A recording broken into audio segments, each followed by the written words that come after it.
오늘 주신 하나님의 말씀 구약성경 사무엘하 12장 1절에서 9절까지의 말씀입니다. 계시의 말씀을 읽을 때 하나님의 음성을 들으시기 바랍니다.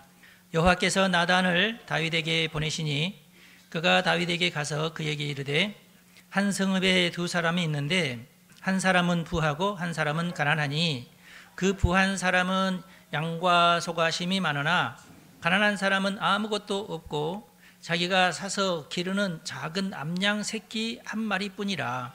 그 암양 새끼는 그와 그의 자식과 함께 자라며 그가 먹는 것을 먹으며 그의 잔으로 마시며 그의 품에 누움으로 그에게는 딸처럼 되었거늘. 어떤 행인이 그 부자에게 오매 부자가 자기에게 온 행인을 위하여 자기의 양과 소를 아껴 잡지 아니하고 가난한 사람의 양 새끼를 빼앗아다가 자기에게 온 사람을 위하여 잡았나이다 하니 다윗이 그 사람으로 말미암아 노하여 나단에게 이르되 여호와의 살아계심을 두고 맹세하노니 이 일을 행한 그 사람은 마땅히 죽을 자라. 그가 불쌍히 여기지 아니하고 이런 일을 행하였으니 그 양 새끼를 4배나 갚아 주어야 하리라 한지라. 나단이 다윗에게 이르되 당신이 그 사람이라. 이스라엘의 하나님 여호와께서 이와 같이 이르시기를 내가 너를 이스라엘 왕으로 기름 붓기 위하여 너를 사울의 손에서 구원하고 내 주인의 집을 내게 주고 내 주인의 아내들을 내 품에 두고 이스라엘과 유다 족속을 내게 맡겼느니라. 만일 그것이 부족하였을 것 같으면 내가 내게 이것저것을 더 주었으리라. 그러한데 어찌하여 내가 여호와의 말씀을 업신여기고 나보기에 악을 행하였느냐. 내가 칼로 햇사람 우리아를 치되 암몬 자손의 칼로 죽이고 그의 아내를 빼앗아 내 아내로 삼았도다. 아멘. 3, 4대를 넘어 1000대까지 이런 제목으로 말씀을 드리는데 오늘은 성경 이야기를 하는 시간입니다. 다윗 이야기를 하겠습니다. 다윗의 흑역사입니다. 다윗이 젊었을 때 하나님의 부르심을 받았죠. 골리앗을 쓰러뜨리면서 일약 스타로 등극을 했는데요. 요즘 말로 하면은 그는 당대의 아이돌이었고 나라를 구한 영웅이었죠. 사울 왕은 그때 참 처참했지요. 사무엘에게 저주를 받았고 정신적인 스트레스가 아주 심해지면서 다윗을 알게 됐죠. 다윗을 불러서 정신치료자로 음악치료사로 채용을 했는데 결국에는 골리앗을 죽이면서 일약 스타가 되었습니다. 그러자 온 나라가 다윗을 칭송하면서 칭찬하니까 사울로서는 다윗을 시기하는 병에 걸렸어요. 다윗을 시기하는데 온 정신을 다 썼습니다. 참 불쌍한 일이죠. 그래서 결국 그로 인해서 다윗은 이제 사울 왕을 이제 떠나게 되는데 그가 죽이려고 하니까 피해서 도망갑니다. 사울 왕이 제시한 모든 꿈을 다 포기하고 방랑 생활 10년의 세월을 지나게 됩니다. 그 10년 동안이 다윗에게는 가장 큰 어려운 시기였는데요. 결국에는 이제 세월이 지나서 사울은 길보아에서 블레셋과의 전쟁을 치르게 되었고 그 전쟁에서 세 아들과 함께 죽임을 당하게 됩니다. 결국은 사울이 망하게 돼요. 그래서 다윗은 헤브론에 가서 왕이 됩니다. 그리고 얼마 지나지 않아서 이스라엘 전체의 왕이 되죠. 그리고 예루살렘으로 수도를 옮기게 됩니다. 근데 오늘 본문 말씀은 다윗이 왕궁에 있을 때에 좀 나이가 들어서 왕궁에서 편안한 삶을 살고 있는데 전쟁 중이어서요. 암몬과의 전쟁 중이었는데 암몬은 갈릴리 요단강 동편에 있는 나라인데 아브라함 시절 롯의 둘째 아들이 낳은 베남미라고 하는 아들이 있었는데 그의 후손이 세운 나라입니다. 그래서 이제 암몬이라고 그렇게 불러요.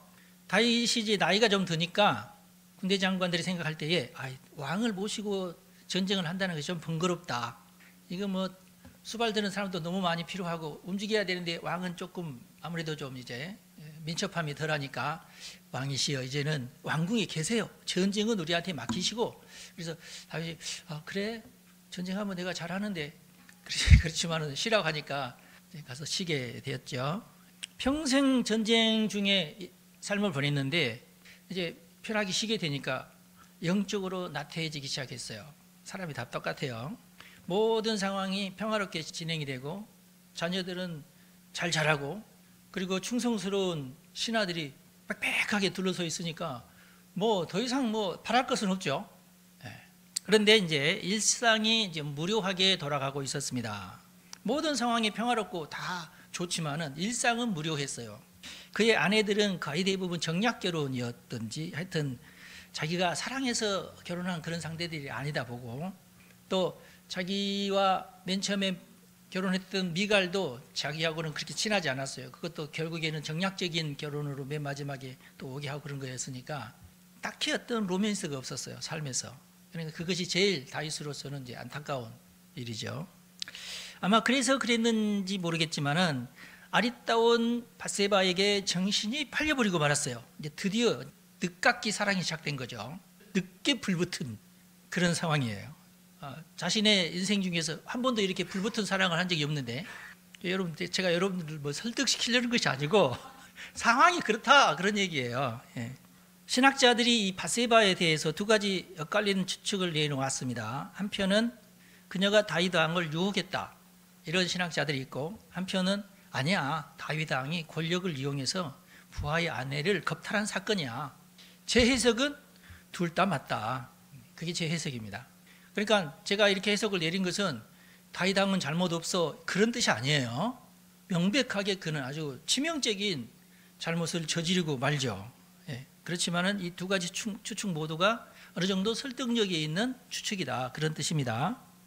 밧세바가 다윗을 유혹했다는 가설은 성경 말씀만 가지고 우리가 이제 판단할 수밖에 없는데, 성경에 보면은 밧세바의 그 내력 가정사를 보면은 밧세바의 친할아버지가 누구냐면 당시 다윗 왕의 모략가로 활동하고 있던 아히도벨이에요. 모략가 집안이다 그 말이에요. 아히도벨의 아들의 딸이에요. 그러니까 손녀죠. 아히도벨의 손녀. 후일 이 아히도벨은 압살롬이 반역을 할 때에 압살롬을 돕습니다. 압살롬을 도와서 네가 다윗을 죽이고 네가 왕이 돼야 된다, 이런 계략을 얘기하는데 철저하게 그렇게 될 수밖에 없을 정도의 철저한 계략을 꾸며서 압살롬에게 제시를 합니다. 무시무시한 계략이었어요. 그런데 압살롬이 그의 제안을 받아들이지 않았습니다.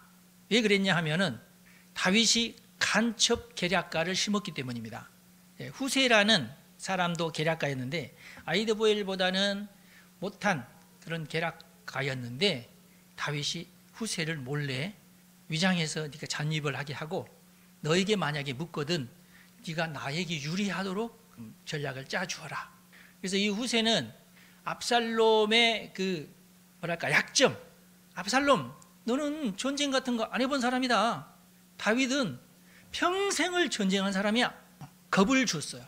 그래서 이렇게 하면 안 되고 확실한 방법이 네가 전혀 네가 마음속에 두려움 없이 하는 방법을 얘기해 주는데 엉터리 전략을 짜줍니다. 그런데 그게 두려웠던, 아버지를 두려워했던 압살롬은 후세의 말에 더 귀가 쏠립니다. 그러니까 뭔가 내 속에 뭔가 두려움이 있으면요 사기꾼에게 넘어가게 돼 있습니다.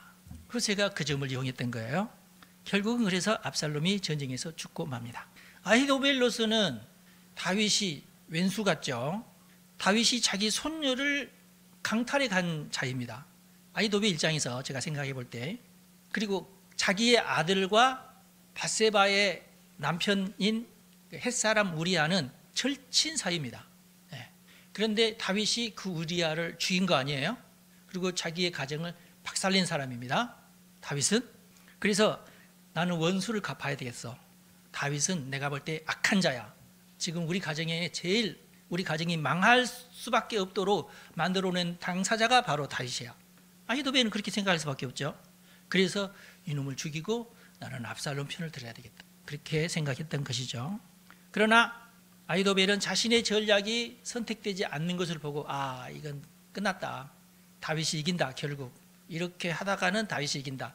전략가니까 알죠. 저런 식으로 하면 저 후세 저 나쁜 놈, 다윗이 이기는 수만 지금 얘기했다, 이걸 깨달아요 아히도벨은. 그러자 이 전쟁은 다윗 승리로 끝난다. 그리고 저는 그러면은 고향으로 돌아가겠습니다. 고향으로 돌아가서 자기 집을 다 정리한 다음에 목매달아 죽었어요. 어차피 다윗에게 죽느니 나 스스로 죽겠다, 명예로운 죽음을 선택하지 또 다윗이 또 나에게 군사를 보내서 내가 칼에 찔려 죽는 것은 나는 원치 않는다, 그런 거죠. 제가 볼 때 이 밧세바에게 어떤 그 계략가의 어떤 그 DNA가 흐르고 있지 않나 그런 느낌이에요.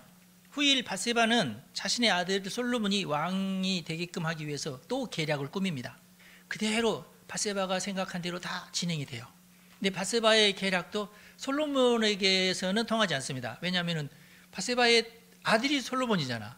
그러면은 솔로몬은 밧세바보다 훨씬 더 계략가야. 예.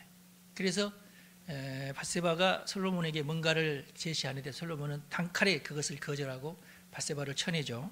참 그렇습니다. 하여튼 이 밧세바가 아주 지혜로운 여인이었다 하는 것만은 틀림없는 사실인 것 같아요.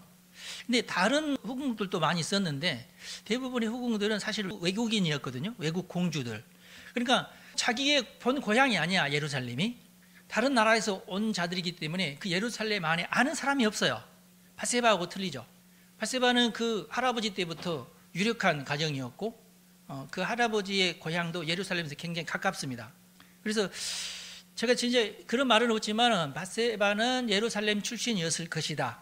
그리고 사건 당시에 그녀는 다윗 왕의 그 왕궁 주변에 살았다. 그렇게 추측할 수밖에 없어요. 여러분 옥상에서 누군가를 볼 때 빨리 있는 사람이 보이나요? 적어도 50m 이내에 있는 사람을 보면은 보여도 안 그렇겠어요?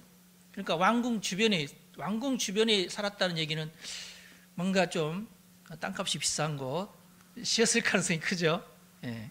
그리고 그 남편도 군인이었고 아버지도 군인이었고 할아버지는 다윗이 굉장히 신뢰하는 군사 전략가의 가정이니까 뭐 어떤 귀족 출신은 아니다 할지라도 굉장히 신뢰를 받는 유력한 사람인 것은 틀림없죠. 그래서 아마도 그녀는 먼 발치에서 다윗 왕을 유심히 살펴보고 있었을 가능성이 큽니다. 이건 제 이제 내피셜인데 당시에 밧세바에게 자녀가 없었을 것 같아요. 성경에는 그런 말이 안 나옵니다. 예. 자녀라도 있으면 자녀가 나중에 커서 어떻게 잘 되고 이런 어떤 소망이 있는데 자녀가 없는 여인들은 지금도 물론 그런 게 있지만 당시에는 더 심했어요. 아들이 없으면 내 인생은 앞으로 굉장히 힘들다는 예측을 하게 되죠. 그렇게 되면 어떻게 돼요? 내가 어떻게 아들을 얻을까? 햇사람은 우리아가 무슨 이유인지 모르지만 하여튼 아들이 없는 거예요. 예.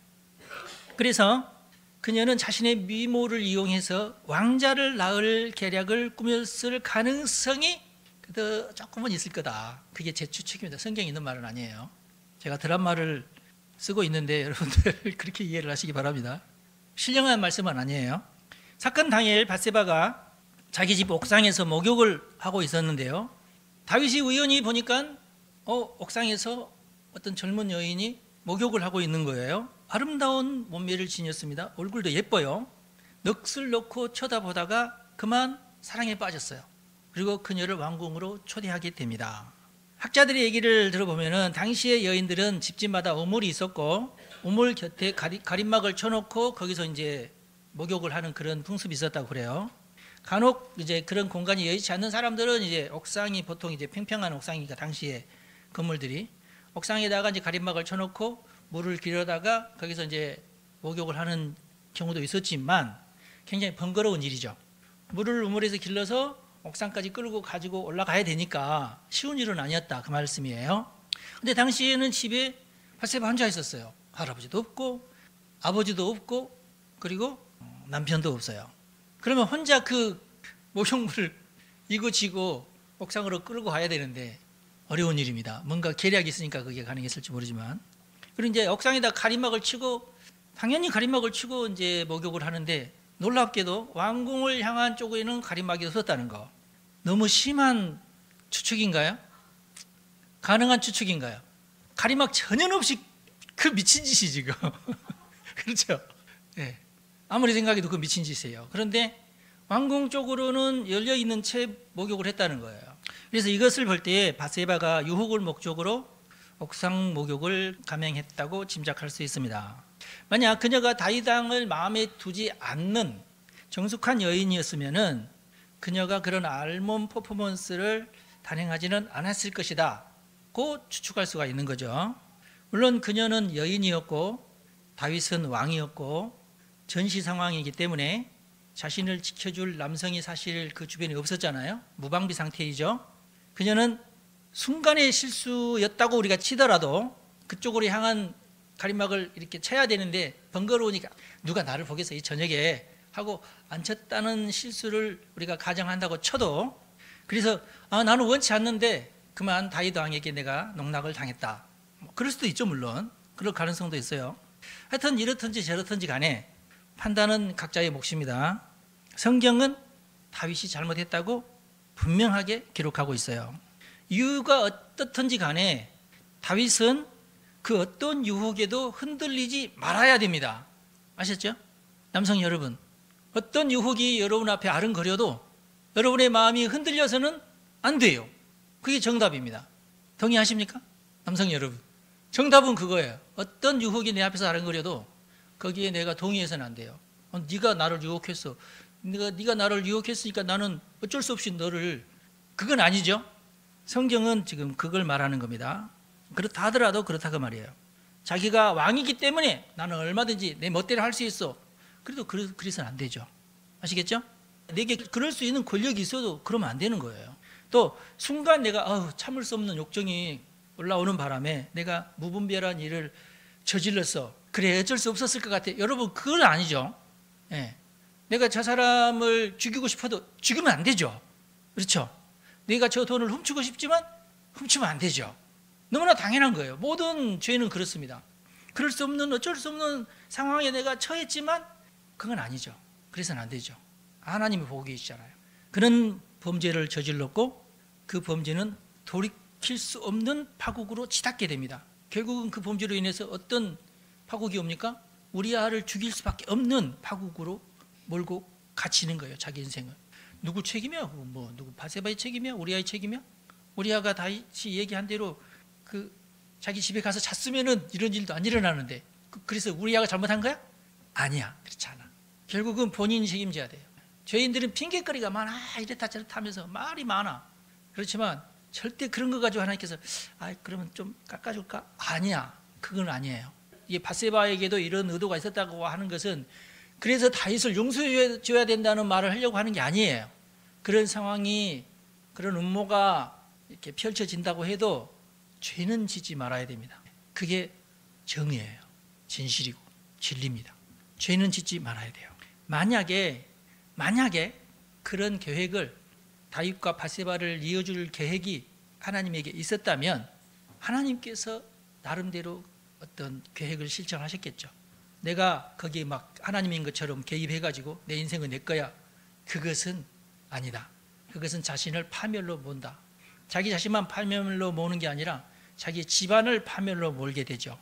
정말 그렇다면 우리아가 내가 보니까 굉장히 그 충성심이 강하고 죽음을 불사하고라도 내가 전쟁터에 뛰어드는 그런 성격의 소유자인 것 같아요. 나중에 보면. 그러면은 그가 정말로 전사할 수 있어요. 그렇게 되면은 다윗도 슬퍼하고 바세바도 슬퍼하겠죠. 그래서 같이 장례 치르다가 또 눈이 맞을 수도 있고. 그러니까 그 이후에 어떤 일이 전개될지는 우리는 모르는 거예요. 만약에 그게 하나님의 뜻이라면. 그러니까 안 이래야 될 일이 일어난 거예요. 로맨스가 일어나는 것은 괜찮아요. 그러나 범죄가 일어나는 것은 그건 아닌 겁니다. 물론 이제 이 사건이 다윗 입장에서는 이건 로맨스야 이렇게 말할 수 있어요. 그러나 우리아 입장에서는 그건 불륜이죠. 그냥. 자, 사건이 발생한 지 한 달쯤 지나자 바세바는 자신이 임신했다는 것을 깨닫게 되고 그 사실을 왕궁에 알립니다. 하나님이 다윗을 돕지 않으신 거죠. 다윗은 상당히 당황했을 것으로 짐작이 되죠. 그런 곰곰이 생각이 잠기다가 전령을 보내서 우리아를 입궁하도록 했어요.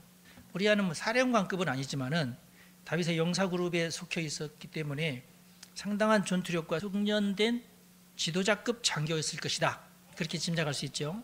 우리아는 다윗 왕이 다른 사람이 아닌 자신을 지목해서 왕궁으로 불러들여서 전황 보고를 받고 싶어 한다는 것을 알고 굉장히 흥분한 상태였어요.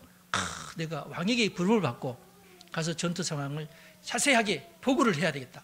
손살같이 달려와가지고 왕이시여 이만저만한 사건이 우리에게 있습니다. 그래, 잘했다. 그래, 그 수고했다.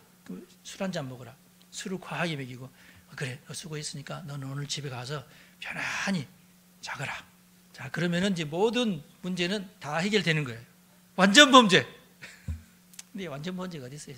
근데 우리아는 군인 정신이 투철하고 많은 사람들에게 모범이 된 모습을 보여주고 싶었어요. 자신이 또 이방 사람, 햇사람 아닙니까? 더 충성해서 나는 이 나라에서 정말 이방인 취급도 아닌 정말로 추앙받는 인물이 돼야지. 제가 볼 때는 이 사람이 너무 충성스러운 거야. 과충성.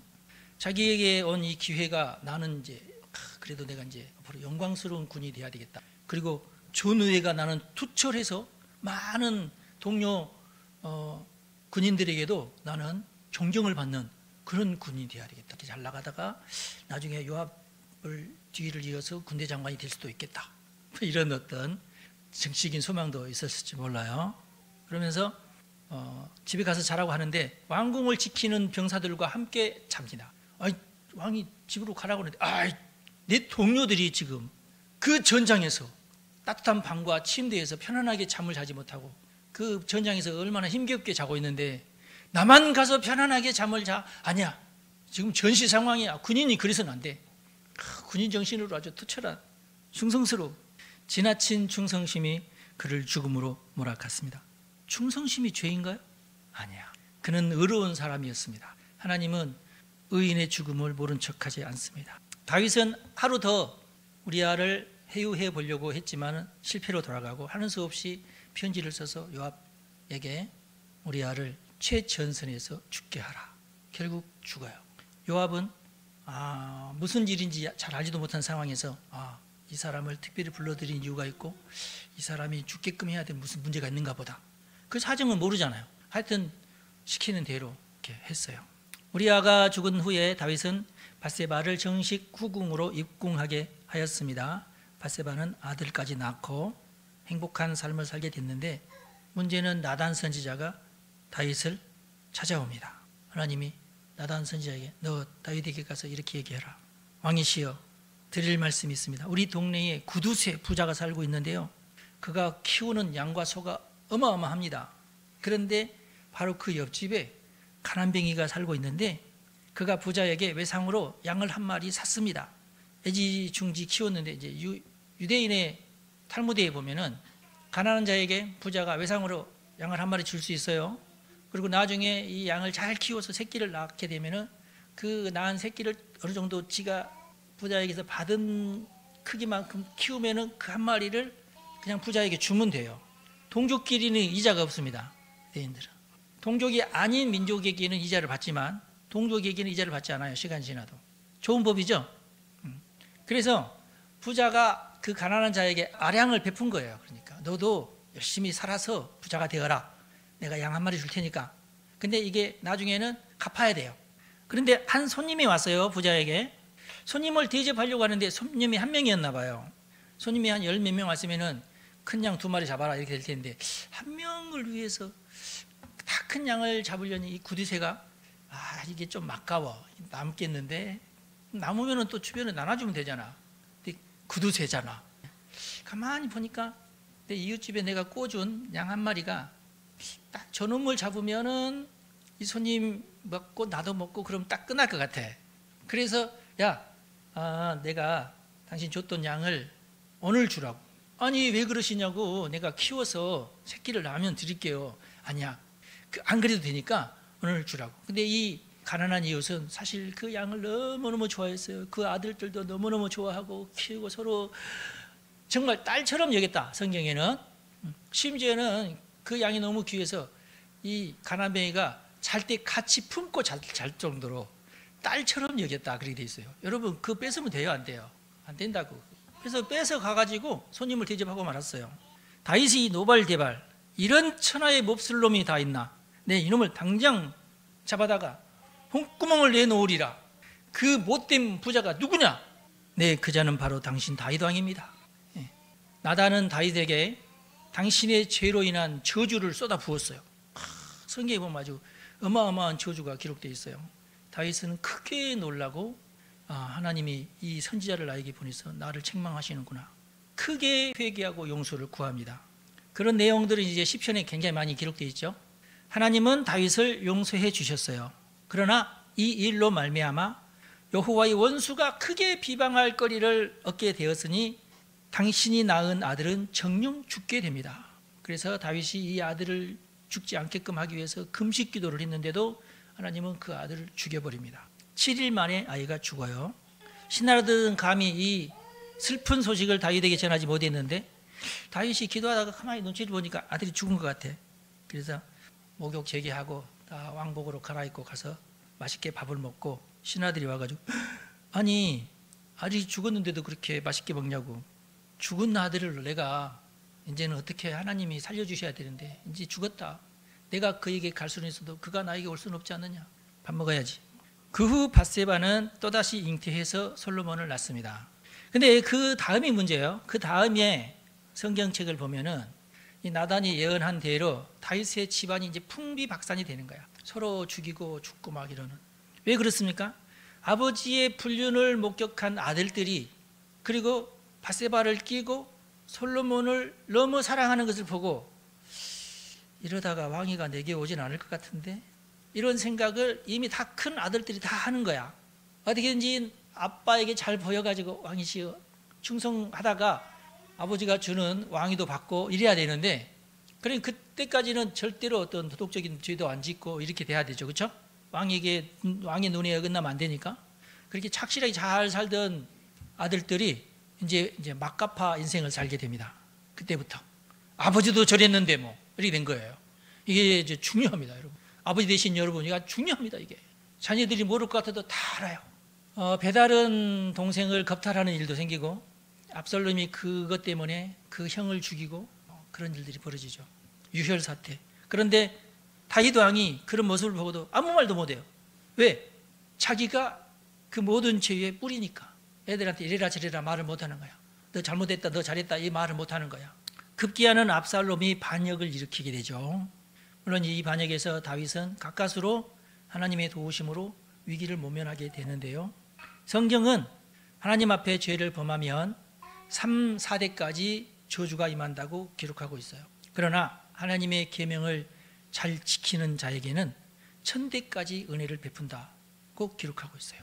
이 원칙이 구약 성경 시대에만 이 원칙이 적용되는 게 아니고 오늘날에도 이 원칙은 그대로 적용이 됩니다. 부모가 죄를 범하면 자녀들도 비슷한 죄를 범하게 됩니다. 우리는 흔히 우리나라에서는 그것을 집안의 내력이라고 합니다. 배운 대로 살아간다는 표현도 있고요. 그래서 결국은 그 지방에 가풍이라는 것이 있고 그 가풍이 제대로 된 가풍이 한 3, 4대만 지나게 되면은 그 가풍은 이제 성공을 하게 되는 거예요. 죄를 짓지 않고 3, 4대를 이렇게 지나게 되면 그러면은 그 가정은 훌륭한 가정으로 되는 겁니다. 그런데 3, 4대를 지나기 전에 이미 그 자녀들이 그 할아버지나 아버지의 죄를 반복하게 되거든요. 그럼 어떻게 돼요? 결국 이 3, 4대가 그 다음도 3, 4대 또 그 자녀도 또 3, 4대 그러다 보면은 1000대까지 계속 그 가풍이 이어지게 되는 거예요. 여러분 세계사를 한번 살펴보십시오. 비슷비슷해요. 이게. 저랑 친한 목사님에게 들은 말이 있는데 부화기에서 태어난 새는 나중에 자기가 알을 낳아도 스스로 알을 품지 못한다고 합니다. 그러니까 새가 알을 낳을 때 자기 둥지에다 알을 낳고 그 알을 이 새가 품잖아요. 어느 정도 잘 품어주면은 이제 새가 알을 깨고 나오잖아요. 그걸로 끝나는 게 아니죠. 그리고 알 속에 있는 동안 짹짹거리는 엄마의 음성을 듣죠. 엄마가 품어주는구나. 어느 정도. 그리고 이제 깨어나면서 정신도 깨어나고 그런 거 아니잖아요. 이미 달걀 속에 있을 때에 엄마의 소리를 듣는 거죠. 이해가 되시죠? 예. 품은 지 하루 이틀 만에 그런 것은 아니고 애들도 그러잖아요. 지금 아이가 뱃속에 있을 때에 아이가 쿵쾅거리고 뛰어놀지 않습니까? 엄마가 얘기하면 그 엄마의 목소리도 듣고 다 그러거든요. 그런 상태에서 있다가 알에서 깨어나니까 깨어나고 나서도 엄마가 물어다 주는 먹을거리를 새끼가 그것을 먹고 그리고 또 엄마 품에 또 있다가 점점 자라면서 날개짓도 운동 이렇게 연습하고 그러면서 새가 되는 거 아니에요. 똑같습니다. 그러니까 그런 과정을 거치지 않는 새는 알을 낳아도 그 알을 품지를 못한대요. 그런 학습이 안 돼 있으니까. 그래서 새를 판매하시는 분이 많거든요. 새를 판매하시는 분은 새 잡으러 가가지고 한 마리 잡아가지고 와서 팔다는 것은 이게 너무 힘든 거예요. 새 잡아보셨어요? 이게 힘들 거거든요, 이게. 그래서 알을 그냥 모아다가 자기가 부화를 시켜서 키우면, 그리고 그 밥을 누가 줘야 돼요?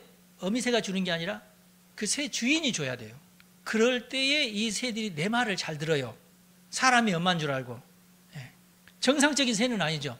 사람이 키운 새는요, 이제 너 자유롭게 살아라, 날릴 필요도 없어요. 죽어요. 그냥 사는 법을 배우지 못했기 때문에. 야생의 새만 야생으로 갈 수 있는 것이지, 사람이 키운 새가 야생으로 가봤자 죽습니다. 이 말씀이 곧 뭘 말하느냐 하면은 우리 사람도 마찬가지예요. 누가 키우느냐, 어떻게 양육을 시켰느냐에 따라서 그 아이의 인생이 결정이 되는 겁니다.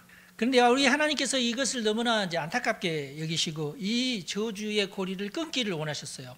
이 저주의 고리를 끊고 그들에게 천대까지 복을 더 쉽게 받을 수 있는 방법을 하나님께서 제시를 하셨습니다. 그게 바로 예수 그리스도의 십자가입니다.